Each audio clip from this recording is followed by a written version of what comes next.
اعوذ باللہ من الشیطان الرجیم بسم اللہ الرحمن الرحیم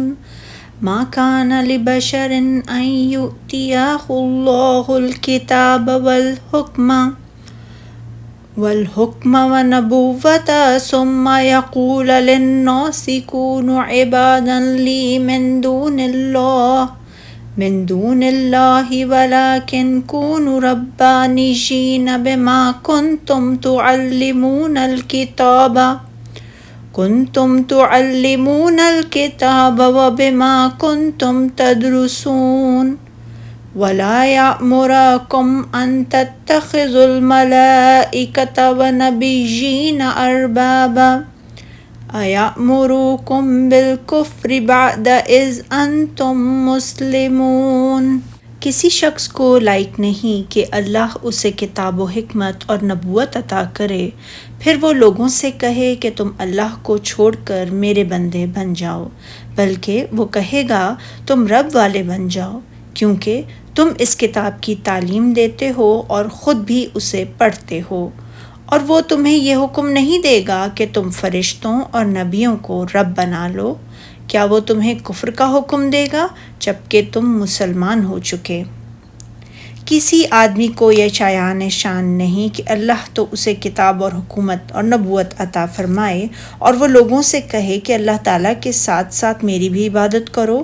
اگر یہ بات کسی نبی اور رسول کو زیب نہیں دیتی تو کسی اور کو بطری کے اولا زیب نہیں دیتی۔ جاہل علماء اور رہبان اور گمراہی کے علمبرداروں نے اس مذمت اور توبیخ میں داخل ہیں، نہ کہ انبیاء کرام اور ان کی اتباع کرنے والے باعمل علماء، کیونکہ وہ تو اللہ تعالیٰ کے حکم کی اطاعت بجا لاتے ہیں، جس کام سے اللہ تعالیٰ نے منع فرمایا ہوتا ہے اس سے منع کرتے ہیں۔ حضرات انبیاء کرام علیہم السلام نے اللہ تعالیٰ کے پیغام کو ان تک پہنچا دیا ہوتا ہے، وہ تو اس پیغام کی ادا کرنے میں جس کے وہ حاملین ہوتے ہیں، امانت کے پہنچانے میں اللہ اور اس کی مخلوق کے مابین سفیر ہوتے ہیں۔ انہوں نے اپنے مشن کو بہت احسن انداز میں مکمل کیا، مخلوق کی ہمدردی و خیر خواہی کی اور اس تک پیغام حق کو بلا کم و کاست پہنچا دیا۔ اور فرمان الہی ہے اور البتہ تم ربانی ہو جاؤ، کیونکہ تم کتاب پڑھتے پڑھاتے رہتے ہو، یعنی رسول تو لوگوں سے یہ کہنا سزاوار ہے کہ تم علماء ربانی بن جاؤ۔ پھر اللہ تعالیٰ نے فرمایا اور وہ تمہیں یہ حکم نہیں دے گا کہ تم فرشتوں اور پیغمبروں کو رب بنا لو، یعنی وہ اللہ کے سوا کسی بھی نبی، رسول یا ملک قرب کی عبادت کی دعوت نہیں دیتا۔ بھلا جب تم مسلمان ہو چکے ہو تو کیا اسے زیب ہے کہ تمہیں کافر ہونے کا کہے؟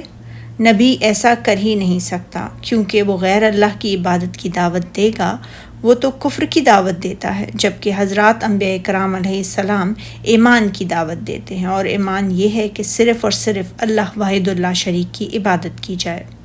جیسے کہ اللہ تعالیٰ نے فرمایا سورہ انبیاء میں،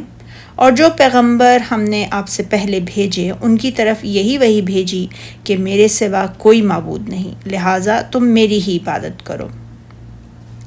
اور سورہ نحل میں اللہ تعالیٰ نے فرمایا اور یقیناً ہم نے ہر جماعت میں ایک پیغمبر بھیجا کہ اللہ ہی کی عبادت کرو اور طاغوت بتوں کی پرستش سے اجتناب کرو۔ اور فرمایا سورہ زخرف میں، اور اے نبی صلی اللہ علیہ وآلہ وسلم، جو اپنے پیغمبر ہم نے آپ سے پہلے بھیجے ہیں ان کے احوال دریافت کریں کہ کیا ہم نے اللہ رحمان کے سوا اور معبود بنائے تھے کہ ان کی عبادت کی جائے؟ اور فرشتوں کے حوالے سے بات کرتے ہوئے فرمایا سورہ انبیاء میں،